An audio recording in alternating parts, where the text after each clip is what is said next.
Hi అండి అందరికీ. ఈరోజైతే నేను రవ్వతో కేక్ అయితే చేస్తున్నాను. సింపుల్ ప్రాసెస్లో అయితే చూసేసేయండి. రవ్వ 2 కప్స్, 1½ కప్ షుగరు, పెరుగు, పాలు ఇవన్నీ వేసి మంచిగా కలుపుకోవాలి. కలుపుకున్న తర్వాత వంట సోడా, బేకింగ్ సోడా వేసుకోవాలి. వేసుకొని అది కూడా మంచిగా కలిపి ఒక 5 మినిట్స్ పక్కకు పెట్టుకోవాలి.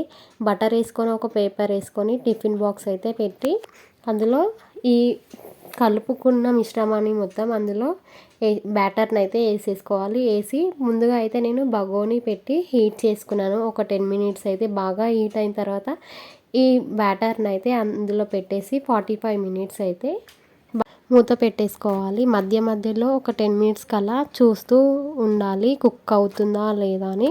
స్టిక్కీ పెట్టి నేనైతే చూస్తున్నాను. బాగా కుకింగ్ అయితే అయ్యింది, అంటుకోకుండా అయితే వచ్చింది. ఇంకా కూల్ దిగిపోయిన తర్వాత అయితే నేనైతే తీసేసాను. కేక్ అయితే చాలా బాగా పర్ఫెక్ట్గా వచ్చింది, ఫ్లఫీగా.